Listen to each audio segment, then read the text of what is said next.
This is Season Long Baller. Happy to have you with us. And this is Season Long Podcast number 79. We are going to talk about our NBA season superlatives. We usually do this after the season is entirely over, unlike the real NBA. We'll give you who our MVP was. You already know.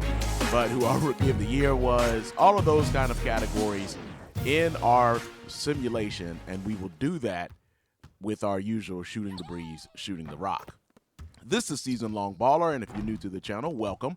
We play the entire 82-game schedule of the Washington Wizards, and, well, it won't be the Wizards after this season. We'll talk a little bit about that as we go along. But we play the entire 82-game schedule of the Washington Wizards through our player build, Jaymont Summerz, as we're taking some J's, doing, as I say, our shooting the breeze, shooting the rock. We like to do this, take some jumpers while we are talking about all things NBA, talking about our simulated season. And right now, we are in the middle of a 162-game stretch, playing moments with our player build in MLB The Show 26 with shortstop Jaymont Summerz. We'll talk a little bit about that later as well. But let's talk about the superlatives that we have coming up for this, or what happened in this past season. And again, thank you if you stuck with us for that entire 82-game stretch, as we usually mirror the actual Wizards schedule. There are sometimes some exceptions. We've done this now. This is the fourth year, or our fourth season, that we are completing. And we started this on NBA 2K23, moved on to 24, of course did it on 25, and just completed the season on NBA 2K26. And spoiler alert, we'll be back for our fifth season on NBA 2K27. And that is where it will be interesting, because we're going to move off of the Wizards. We're going to talk a little bit, or as the summer goes along, we'll talk more about that a little bit later on. We're going to devote an entire podcast. That'll probably be, I think that will be podcast 81 sometime later this summer, that we will go into in depth about it. But the bottom line here is that with Trae Young now a member of the Wizards, we're going to move Summerz off the Wizards. And you may recall from the very beginning on NBA 2K23, part of the premise putting Summerz on the Wizards in the first place, not necessarily that they were my favorite team, but that they were a team at the time that, one, didn't have an all-star point guard like a Steph Curry. I've always used him as the example in a lot of cases. And they didn't have, say, a young and up-and-coming point guard like, say, a LaMelo Ball. Now, your opinions may range. We may have differing opinions on LaMelo Ball.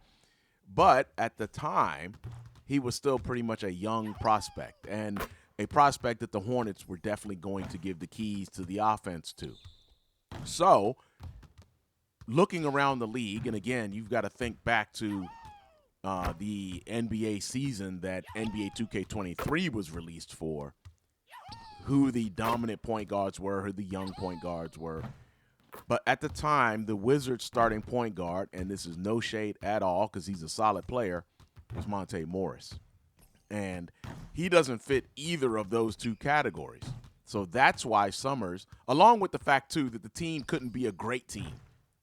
So we couldn't be the finishing piece on a team, for example, where, I don't know, I can't think of anybody off the top of my head right now, but a team that, all the other requisite pieces are there for a championship run, but they need a point guard. We couldn't put Summerz on that kind of team either.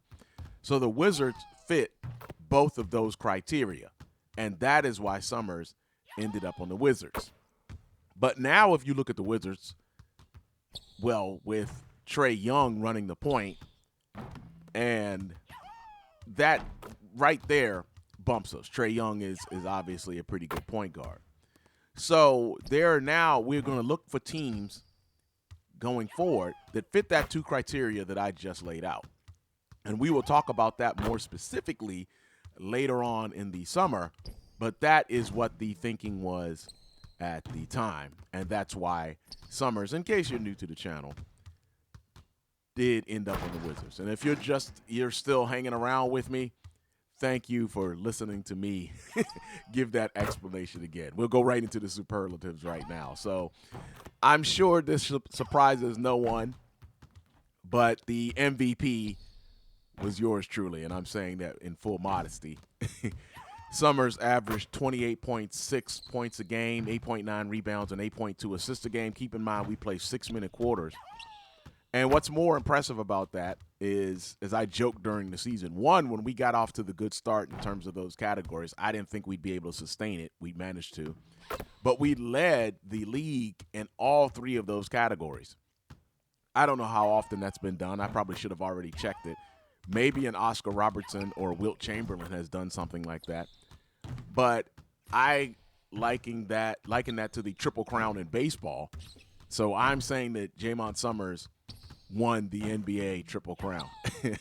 I don't think that's happened very often. I don't think it's going to happen to me again, even. So those numbers, the 28.6, 8.9, and 8.2 assists, were good enough to get the MVP. Rookie of the Year pretty much stayed on course with what the actual NBA did, with Cooper Flagg as our NBA our NBA Rookie of the Year. And you'll find, no shock because look at the MVP, but you'll find that, of course, most of the time, our superlatives don't match with what the real NBA had. But in this case, Cooper Flagg finished as the Rookie of the Year. And again, keep in mind, these are all 6-minute quarter statistics. So that's why the statistics would look compressed, with Flagg averaging 7.9, an even 3 rebounds, and nearly an assist and a half a game. So your sixth man, and I'm sure you're going, well, duh, where in terms of not matching up, D'Angelo Russell averaging almost 8 a game coming off the bench for the Mavericks.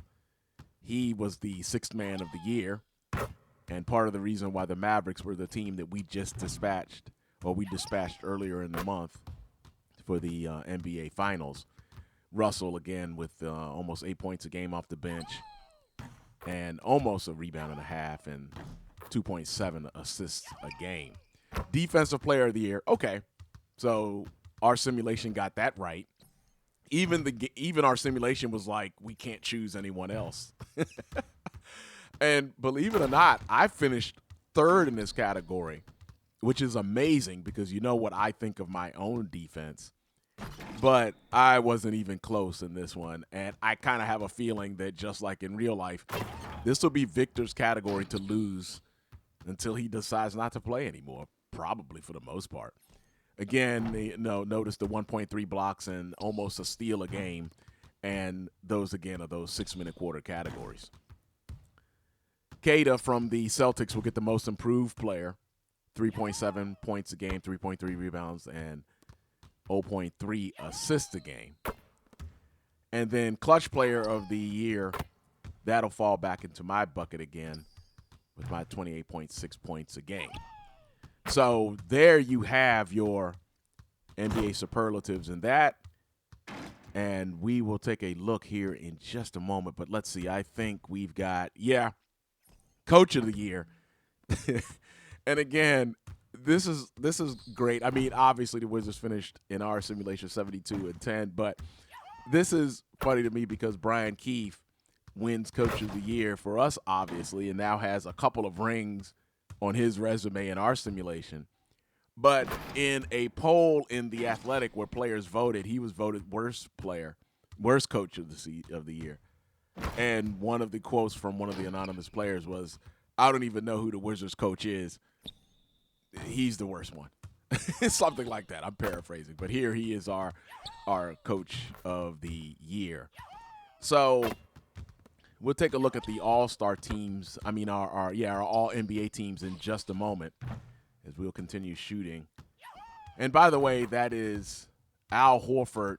And I know that's going to sound strange, but my release is Al Horford and Caitlin Clark. And that basically kind of changed my season in terms of shooting it deep. I had a much better release. I don't know. I could see that release point so much better with the Caitlin Clark release than I could at the beginning of the season. when I think I had Kobe Bryant's release, and I know I should be able to see it with an all-time great. I know, but for whatever reason, I couldn't with Kobe. So switching to Clark, I was so much better. And I know that's almost sacrilegious, but, here we are. So we were talking about Brian Keefe was Coach of the Year, but let's look at our All-NBA selections here. And your All-NBA first team, obviously the MVP, I'm first, joined on the team by Joker, Shea, Antetokounmpo, and Anthony Edwards.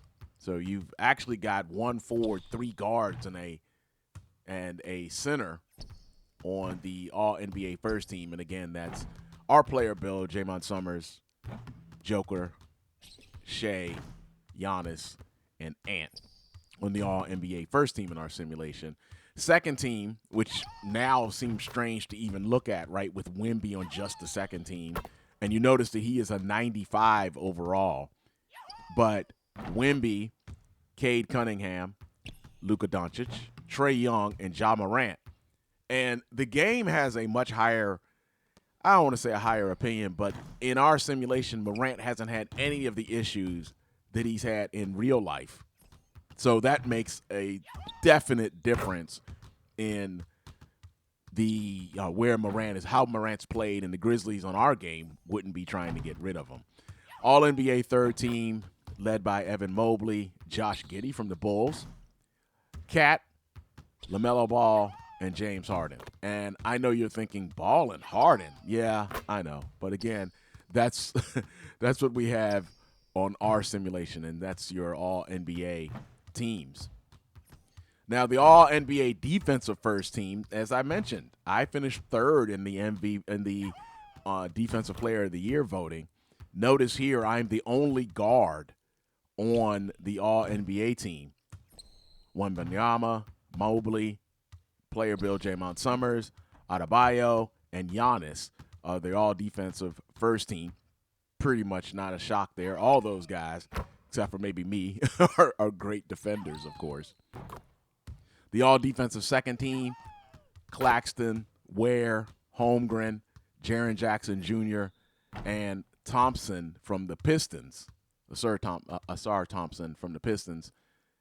And that's your all-defensive second team in our simulation. I like the title there for Claxton, Shot Obliterating Lock. I like that one. Then your all-rookie team, Flag, Demon, Harper, Bailey, and Clayton Jr.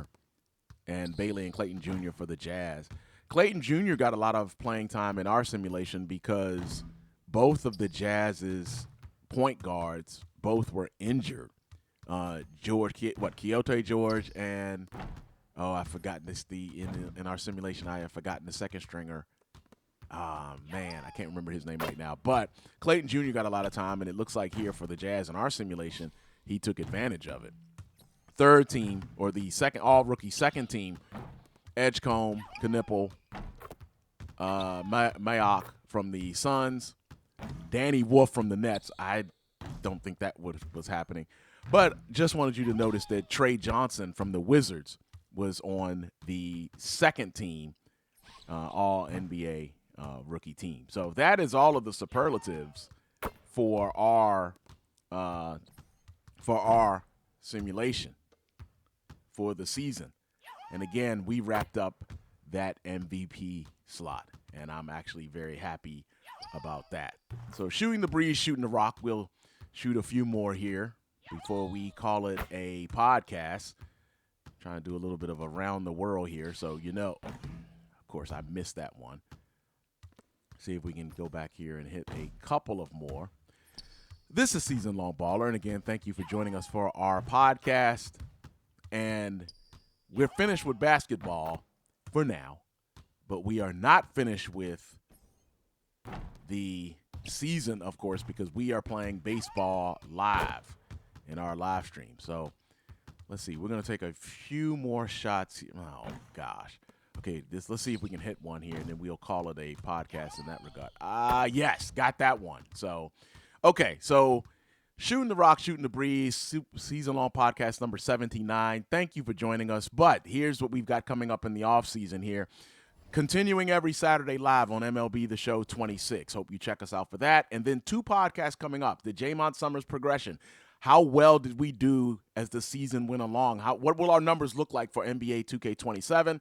And then what I alluded to earlier, season long podcast number 81 will be, where does Jaymont Summerz play next season? We will talk about a lot of the factors, including those 2 caveats I mentioned at the beginning, at the top. If you like what we do on the channel, please give us that like and subscribe. It is much appreciated. Thank you for joining us. Have a great rest of your day. Peace.